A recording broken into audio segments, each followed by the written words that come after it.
एक बात ध्यान रखना मेरे बच्चों, वक्त बदलने की आस में मत बैठे रहिए। वक्त बदलना है तो आपको अपने आप को उस मेहनत की आग में झोंकना होगा, लगातार काम करना होगा, अपनी कमियां ढूंढनी होगी, उनमें सुधार करना होगा और आगे बढ़ना होगा। वक्त तभी बदलेगा जब आप अपने आप को पूर्णतः बदल देंगे। जितना वक्त आप इन सोशल मीडिया की रीलों पर दे रहे हैं, ध्यान रखिएगा, ये हर सेकंड, हर वक्त आपको बर्बादी की ओर ले जा रहा है। अगर आप ईश्वर पे विश्वास करते हैं तो मेरी बात नोट कर लीजिए, और कोई भी परीक्षा आपको डिगा नहीं सकती। ये परीक्षा अस्थाई होती है, ध्यान रखिए। अगर आपको एक्साइज इंस्पेक्टर बनना है ना, एक बढ़िया एक्साइज इंस्पेक्टर, एक तो वो होता है कि किसी दूसरे की गाड़ी ली ऑफिस में, उसके सामने फोटो खिंचवाई, गाड़ी से उतरते हुए रील बनाई, बढ़िया सा म्यूजिक लगाया धनताना वाला, और फिर दिन भर चेक कर रहा है कितने लाइक आए, कितने कमेंट आए, और उसी में लगा हुआ है। और एक एक्साइज इंस्पेक्टर वो भी होता है जो जिस जोन में सिलेक्ट है, जिस जोन में वो काम कर रहा है, उस जोन में सबसे ज्यादा टैक्स कलेक्ट करके देता है अपने डिपार्टमेंट को, और कमिश्नर की तरफ से उसको लेटर मिलता है, वाह भाई तूने बहुत अच्छा काम किया, इसी तरीके से काम करता रहे, ज्यादा टैक्स कलेक्ट होगा तो हमारे देश के विकास में लग पाएगा। मेरा फोकस इस वक्त सिर्फ मेरा बिजनेस है। मैं अपने बिजनेस की कामयाबियों को सातवें आसमान पे ले जाना चाहता हूँ। दिन क्या हुआ, रात को करीबन 10 बजे एक बच्चे का फोन आया मेरे पास और उसने कहा कि सर मेरा सिलेक्शन हो गया। मैंने कहा किस पोस्ट पे सिलेक्शन हुआ? तो उसने कहा सर इनकम टैक्स इंस्पेक्टर। तो मैंने कहा बच्चे एक बार फोटो भेज, कौन है, मैं पहचान नहीं पाया। उसने फोटो भेजी मैम, वो वही बच्चा था जो सफेदी करने वाला था। वो आज भारत सरकार में इनकम टैक्स इंस्पेक्टर है और आज वो गुजरात में पोस्टेड है।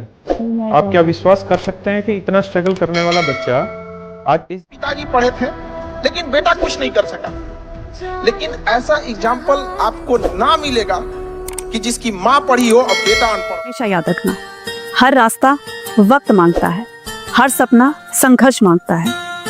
जब हम किसी काम को शुरू करते हैं तो हमें लगता है कि बस इसमें तुरंत हमें सफलता मिल जानी चाहिए, लेकिन ऐसा नहीं होता। सफल होने में टाइम लगता है, वक्त लगता है, मेहनत लगती है, धैर्य रखना पड़ता है, तब कहीं जाकर के हमें सक्सेस मिलती है। साम्राज्य बड़े बड़े हुए राजाओं के, क्या उन्होंने एक दिन में अपना साम्राज्य खड़ा कर लिया? नहीं, उन्होंने भी कहीं ना कहीं इसके लिए संघर्ष किया होगा, तब जाकर अपना इतना बड़ा साम्राज्य उन्होंने बनाया होगा। इसलिए धैर्य रखिए, अपनी मेहनत पर भरोसा रखिए, डेफिनेटली आपका भी अपना एक साम्राज्य होगा और आप भी एक सफल इंसान। सफर की शुरुआत करते हैं, वो मंजिल भी पा लेते हैं। बस एक बार चलने का हौसला रखना जरूरी है, क्योंकि अच्छे लोगों का तो रास्ते भी इंतजार है। बार अकबर के दरबार में एक आदमी आया और उसने कहा कि मैं जब इस रास्ते से गुजरता हूँ तो लोग मुझे बहुत ताने देते हैं, मैं अपने काम पर फोकस नहीं कर पा रहा हूँ, मुझे कुछ ऐसी विधि बताइए कि मैं अपने काम पर फोकस कर पाऊँ। मेरे दोस्तों, अकबर ने बीरबल से कहा कि भाई बताओ क्या विधि अपनाए। तो बीरबल ने एक बात कही उसे कि भाई आप एक बर्तन ले लो, एक भिगोना ले लो, और उस बर्तन में दूध बिल्कुल ऊपर तक लबालब उसको भर दो, और जब इस रास्ते से आप जाओ ना तो उस बर्तन को अपने हाथ में, दोनों हाथों में पकड़कर चलो, और ध्यान रहे कि एक बूंद भी नीचे ना गिरे। उस आदमी ने उस रास्ते पे वैसे ही चलना शुरू किया और भगोने पे ध्यान रहा। धीरे धीरे उसने देखा, महसूस किया कि उसे लोग क्या कह रहे हैं सुनाई नहीं दे रहा था। जब आपका फोकस जिंदगी में इतना गहरा हो जाए कि एक बूंद भी ना गिरे, उस दिन समझ लीजिए कि आप कामयाबी की ओर चल पड़े। कि त्याग दी सब ख्वाहिशें, त्याग दी सब ख्वाहिशें कुछ अलग करने के लिए, त्याग दी सब ख्वाहिशें कुछ अलग करने के लिए, और राम ने भी बहुत कुछ खोया था, राम ने भी बहुत कुछ खोया था श्री राम बनने के लिए। श्री राम। जो भी जमीन से आसमान तक पहुंच रहा है उसके पास एक चीज जरूर होगी, कंपलसरी होगी ही होगी। कौन कह रहा बेटा यूपीएससी आसान है? इसमें बाप बैठा हुआ है, सब ऐसा ऐसा बालक बैठा हुआ है जिसे यूपीएससी की एनसीईआरटी किताबें ना ऐसे बोलेगा और ऐसे कहानी सुनाना शुरू करेगा तुम्हें। चलता फिरता गूगल है वो छोटा। ऐसा है तो प्यार है, वरना सारी कोशिश बेकार है। निब्बा निब्बियों को प्यार हो रहा है और 60 साल के बुढ़वे शादी कर रहे हैं, और जिनकी ये सब करने की उम्र है वो सरकारी नौकरी की तैयारी में लगे हुए हैं। ये तो वही बात हो गई कि घोड़ों को नहीं मिल रही घास और गधे खा रहे हैं च्यवनप्राश। म्यूजिक। 19-20 साल की उम्र में आओगे ना तो तुम्हारी लाइफ में 2 लड़की आएंगी, एक जो तुमसे बहुत प्यार करेगी और एक जिससे तुम बहुत प्यार करोगे। तो मेरी राय ये है, दोनों को साइड रख के पैसा कमाना। नींद आ रही है, क्या करें? नौकरी तेरे पास है नहीं, बिजनेस तेरा कोई है नहीं, जमीन प्रॉपर्टी कोई बहुत ज्यादा है नहीं, फ्यूचर का अता पता नहीं। वो कहावत है ना, जवानी पेट भर सोया बुढ़ापा देख के रोया। घर पे लेटे लेटे ऐसे खाली जेब अपने आप तो भरने वाली है नहीं, और माँ बाप की तो उम्मीद होगी ना उनकी आंखों में कि हमारा बेटा पढ़ेगा, मेहनत करेगा, कामयाब बनेगा, तो सबकी उम्मीदों पे पानी भर जाएगा। और ये जो इतने सारे घर के खर्चे, राशन का बिल है, बिजली का बिल है, ये क्या हवा में से निकल के आ जाएंगे अपने आप? लिमिट में सो 7-8 घंटा। जवानी ही वो समय है जिसमें आपको मेहनत करके अपने आगे वाले बुढ़ापे के साथ। मेरे को वो लाइफ नहीं चाहिए, अब मेरे को ये लाइफ चाहिए, ये पॉश गाड़ी, बड़ा घर, यूरोज में सैलरी, और इतना ही नहीं और भी बहुत कुछ चाहिए, और वो सब मैं खुद हासिल करके रहूंगा।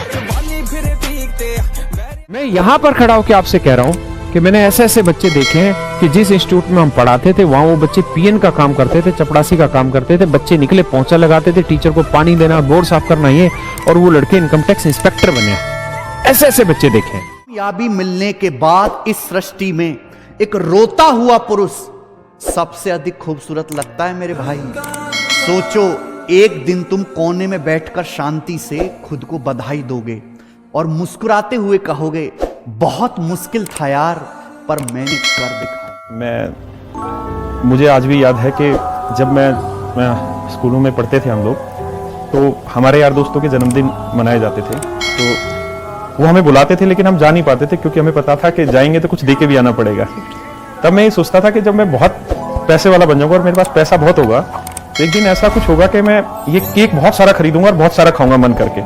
बड़ी इच्छा होती थी, बहुत सारी चीजों की इच्छाएं होती थी, लेकिन वो बहुत अच्छा हुआ कि हमें ऐसी परिस्थितियां मिली और हम उन परिस्थितियों से लड़के आगे आए, और आज हमें उन चीजों का पूरा एहसास भी है। वैल्यू होती है। फिर जब पहली बार केक खाया होगा तो उसकी वैल्यू बहुत मिला होगा। और मैंने अपने जीवन में पहली बार जो केक खाया, मैंने 18 साल की उम्र में केक खाया। मुझे आज तक भी याद है कि मेरी माता पिता ने आज तक हमें कभी भी ऐसा कोई वक्त नहीं आया जब उन्होंने हमें कुछ दिया हो कि इसका तुम खर्च कर लेना, इस चीज में फालतू खर्च कर लेना या खाने पीने में खर्च कर लेना। बहुत सीमित साधनों में हम पले बढ़े और उसी से आगे बढ़े। 150 रुपए का नोट देखे हो बाजार में? नहीं, क्योंकि 150 का असली नहीं आता, जिसका असली होता है उसी का नकली होता है। अपने सपनों के लिए इतनी मेहनत करिए आप ना, कि एक दिन आपसे मिलना लोगों के लिए सपना बन जाए, और उसका समय अभी है। जान लगा दीजिए। मैंने देखा ना, बहुत से बच्चे होते हैं, सर एक सेल्फी, सर एक सेल्फी, सर आपके साथ एक सेल्फी ले लेता हूँ मैं, मेरे को क्या, मैं कौन सा आप ही जैसा। बहुत से बच्चों को देखता हूँ, बड़े बड़े फिल्म स्टार, सर एक सेल्फी, सर एक सेल्फी। मैं बच्चों को हमेशा हर जगह बोलता हूँ, इतने बड़े बन जाओ कि मैं तुम्हारी गाड़ी के पीछे भागूं सेल्फी मांगने के लिए। अपने सपनों के लिए इतनी जान लगा दीजिए बेटा कि आपसे मिलना लोगों का सपना बन जाए, और ये हो सकता है।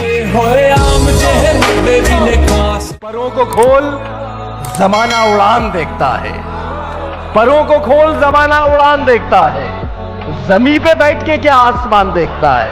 स्टूडेंट के लिए सबसे तकलीफ का टाइम याद नहीं जाता है जब घर वाले पूछते हैं और कितना समय लगेगा, इस बार नहीं हुआ तब क्या करोगे, घर लौट के आ जाओ, 1 साल से पैसा भेज रहे हैं, कैसे होगा? उनका लइकवा का तो हो गया। माफ तो किसी को करना ही नहीं, बिल्कुल नहीं। एग्जाम्पल सेट कर रहा है जीवन में कि अगले 10-15 हजार साल तक उस व्यक्ति की आत्मा का है कि भैया किसी और गैलेक्सी में भेज दो, ये मिल्की वे में नहीं। फोकस इस वक्त सिर्फ मेरा बिजनेस है। मैं अपने बिजनेस की कामयाबियों को 7वें आसमान पे ले जाना चाहता हूँ। बहादुर कौन होता है?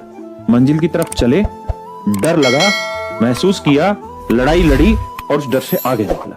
पता है प्रॉब्लम क्या है हमारी प्रॉब्लम ये है, हमें ये पता ही नहीं अमीर बनने के लिए जो ज्ञान चाहिए वो कौन सा वाला चाहिए, वो कौन सा चाहिए जिससे अमीरी बनती है।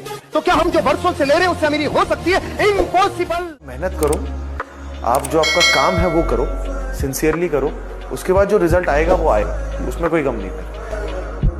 माना जाता है कि तैयारी ऐसी होनी चाहिए, मेहनत ऐसी होनी चाहिए, किसी भी क्षेत्र में हो, मेहनत ऐसी होनी चाहिए कि एक दिन गालियों का शोर तालियों की गूंज में बदल जाए, गालियों का शोर तालियों की गूंज में छुप जाए, ऐसी मेहनत होनी चाहिए। कह रहे हैं सर मेरी गर्लफ्रेंड छोड़ के चली गई, बड़ा उदास और परेशान रहता हूँ, मन नहीं लगता, पढ़ाई नहीं कर पा रहा हूँ। सोहन जी एक बात कहना चाहूंगा आपसे, बड़ी किस्मत वाले होते हैं वो लोग जिनकी गर्लफ्रेंड उनको छोड़ के चली जाती है, क्योंकि ऐसे सैकड़ों लाखों एग्जाम्पल है जिनकी गर्लफ्रेंड उनको छोड़कर चली गई, फिर उन्होंने जीवन में कमाल किया है। और वरना आप ढीले ढाले नीरस व्यक्तित्व के आदमी हैं तो उसके आने से पहले तो आप बर्बाद थे ही, अब थोड़े से और हो जाओगे, फर्क कोई नहीं पड़ेगा। लेकिन अगर आपके अंदर दम है तो आप उसको ऐसा बन के दिखाओ कि उसका दोबारा से मैसेज आए, वो लौट के आने की कोशिश करे, पर आपकी उसके पास जाने की इच्छा ना हो।